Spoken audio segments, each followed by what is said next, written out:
Hey, what's going on? Damon Tay here with PT Biz, and today we're talking about efficiency, both with your clinical time as well as your non-clinical or admin time.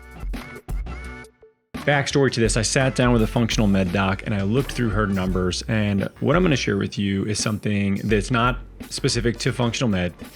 This is any type of clinician that I've had a chance to work with when we look at where's their time going. So backstory to this, the thing that we were looking at that we're trying to solve was basically, it felt like for the amount of clinical hours being seen, there was way too much administrative time. And this person has a part-time admin that's handling a lot of the things you would, think an admin would do, rescheduling, following up with patients, all that. This was like administrative work wrapped around the patient visits and the patient interactions. Okay.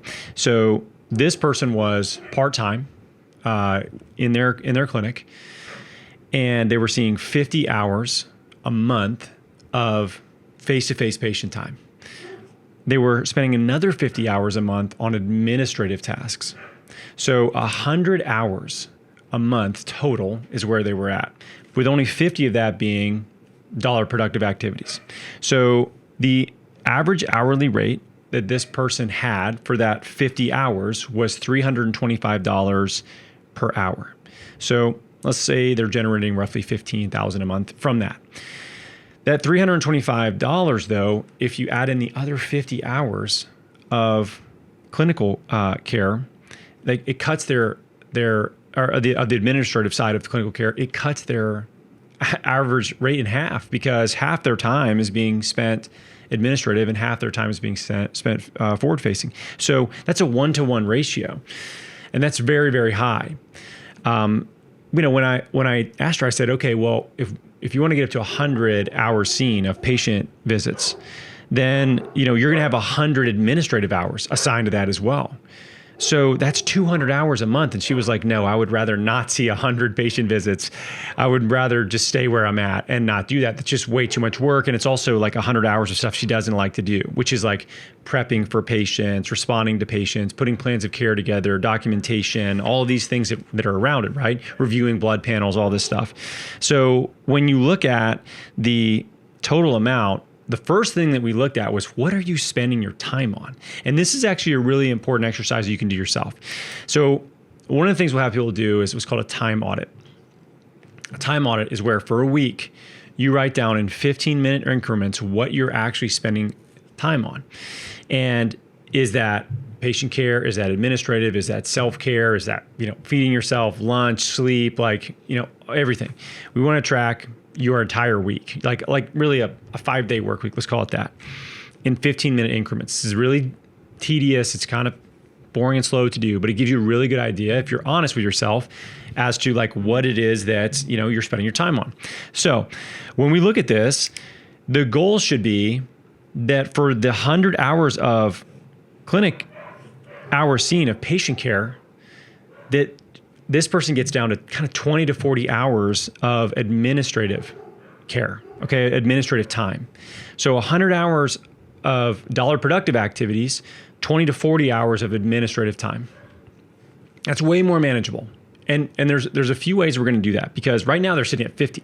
So we got to cut this down and add patient hours on top of it in order for them to get to that point. But keep in mind, if they don't do that, they're going to have a really hard time hiring another provider, because they're going to have to pay a provider to come in and fulfill. And if they are also in the bottleneck of massive amount of administrative burden, they're going to get burned out. They're going to leave. They're not going to be able to hire anybody. So this is a problem we have to solve now. And it's very solvable.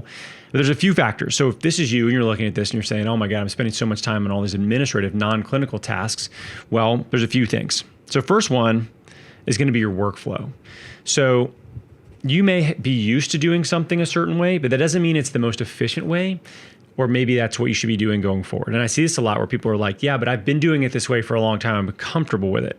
Just because you're doing it like this and you're comfortable with it doesn't mean that it's the most efficient way to go about it, right? So you have to be adaptable and flexible to be able to make these changes. So number one, you have to look yourself in the mirror and say, cool, I may have to change some things. And maybe you take a bit of a step back to take a step forward, right? I remember when I was in a clinic and they moved from writing paper notes to using an EMR. I mean, they literally had somebody quit from our clinic because she just couldn't handle, like she couldn't type very fast. And so it was actually slower for her until she would have learned to type faster, but she quit before that. But there were people that kind of took a step back and then they were faster after the fact, right? And it created a lot more beneficial change for the clinic in other ways too. So when we look at what you're doing, you have to ask yourself, okay, is what I'm doing what I'm comfortable with, or is what I'm doing the best way to do it? Okay, so that is really, really important. That's your workflows. So looking at how you're, writing emails, when you're writing emails, what touch points you have, the plans of care you're putting together, the review of patient care that you're doing, ways in which you can make that more efficient around it. And a lot of this actually, in most cases, has to do with patient communication and prep, as well as follow-up for new patients as well. This is where we get huge time sucks, right? And some of this we can't necessarily avoid. They are more sort of costly administratively than a follow-up patient, but that's just the nature of it, right? That's just how it goes. As a newer person, we're unfamiliar with them. The second thing would be perfectionism. So this is the 80-20 principle in real time. 80-20 principle says 20% of the things we do get us 80% of the benefit. So what are the 20% of things that you're doing that the patient really cares about? They're going to drive better, outcomes, better client experience, that are going to get them 80% of the gain that they get from what you're doing. Because if we can narrow down to the 20% and we can cut down, from an hour that we're spending, time on something to 10 to 15 minutes we're spending time on something, and really narrow down the key things that drive the 80-20 principle, we're going to save a lot of time. And we have to get rid of this sort of perfectionism around some of this, because what we think we have to have, oftentimes, it's great to have a standard, but if it's creating such a bottleneck administratively for you, then you need to look at, well, what's the most important things and what don't I necessarily need? And partially what you can do is ask your patients what they really care about. What do you really care about? Because I'm spending a lot of time on these things. Some of you, maybe a little bit better at this point, and they'll tell you, oh, this is awesome. This is great. Don't get rid of that. But I don't really care about the rest of the stuff. That's going to save you a lot of time if you can ask them and you can narrow down to the 80-20 principle. And the last thing, again, remember, the best way is not necessarily the way you're doing it. So be adaptable. That's really, really important. And I'm guilty of this too, because I get kind of stuck in doing certain things. I have workflows that I'm comfortable with, and changing those, it can be kind of hard, but it doesn't mean it's the wrong thing to do. It means that I'm moving forward. I'm trying to save time and be more efficient with my time, because this person gets paid for their time, right? They're getting paid cash to work with people in a face-to-face manner. And there's ways that they can leverage this, and I'm not going to get into the other sides of the business that they're a little bit different, where you can disassociate from the visit, but a big chunk of it is their visit time, right? So that's a big one. The second thing is technology. There's a lot of technology now that can help, right? So the very first thing that I recommended was a documentation tool. If you're not using a AI documentation tool, you can go to meclaire.ai. That's the one that we built. And you can take a look at it for you as a physical therapist. It wasn't necessarily the right fit for her because it's trained for physical therapists, not trained for functional medicine. But I gave her some recommendations for other ones. That right there should save hours every single week. And again, these are one of those things where a new piece of technology, I think clinically, or clinicians oftentimes are really bad when it comes to adopting technology. We have to get comfortable with it. We have to train it for our own, sort of preferences. And again, this kind of comes back to the 80-20 principle. If the notes that I have are 80% as good as me writing them myself, and they can be done in real time, and I can just, paste them in, or they get dropped in, organically, it's a huge win for me. Huge win, especially for evaluations. It's massive. So there's that. So technology. One thing that I brought up was she felt like she was typing a lot, right? There's an AI app that I use it all the time. I have used it now for probably 2 years. It's called WhisperFlow. This is just honestly, it's a dictation tool, but it allows me to get a much more accurate dictation if I'm going to respond to an email, or if I'm going to build something out as far as a document is concerned. And it gets all the words out there, and then I can kind of clean up how I want to have them laid out. So that's a huge one. That'll save a ton of time for this person and you yourself. So something like a Claire dictation tool, where it's actually going to like listen to your visit and write it for you. That's different. This one would be you hit a button and then you talk into it, and it's much more accurate, and it's more sort of how you would type versus how you're talking. So it saves you a lot of time doing that. So there's that. And then there's leveraging the utilization of, building tools. And this is far more extensive. And I spent some time with her on this, looking at like what she was doing on a repetitive basis, like a plan of care, for instance. So for you as a PT, let's say you were writing a plan of care and you have, I don't know, maybe 10 different common archetypes that you see that are coming in. If you spent the time to detail out what those 10 are with examples of the plans that you wanted for those, you can start to build archetypes out for these. So you're not rebuilding the same plan every single time. It could be as simple as a Google Doc that has those in there, that has your general template. It could be a AI project that you build that's custom to that, and it's going to help you build those out and do so in a faster manner. It's still your IP, your work, the way you would work with people, and you're feeding it the context. You're not asking it to do something on your behalf. You're feeding what you're already doing, and it's going to help you do that faster by you not having to like recreate a document every single time.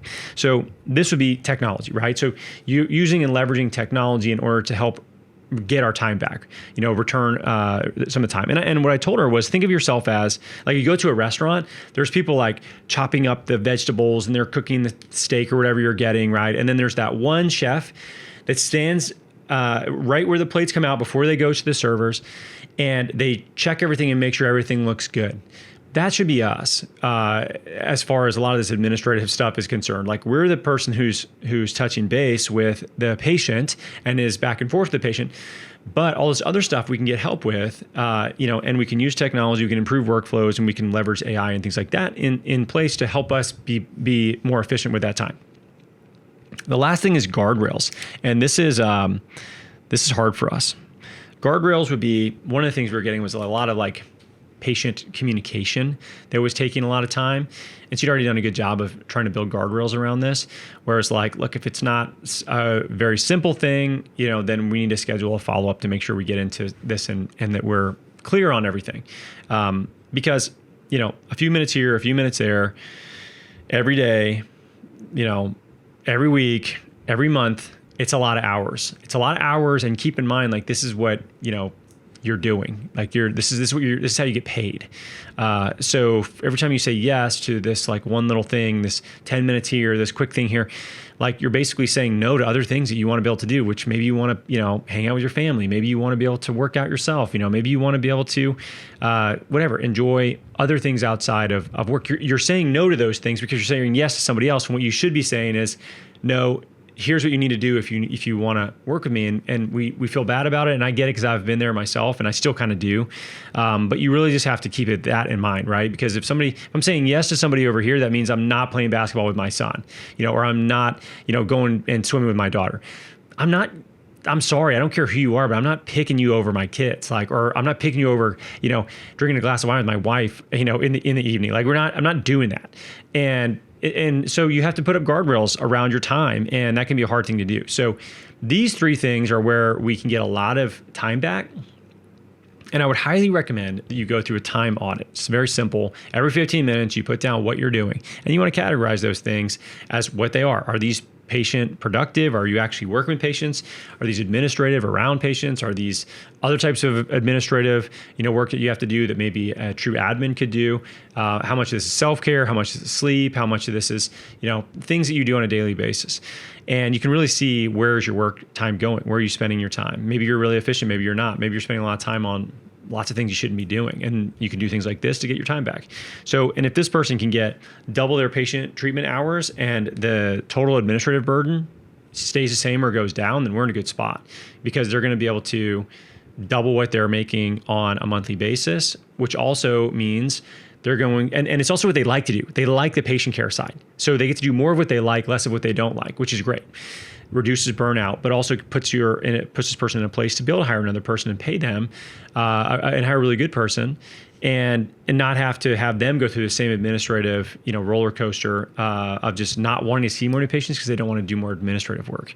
So anyway, this was an interesting case study for me. I hope that you learned a lot from that. Make sure you do time study.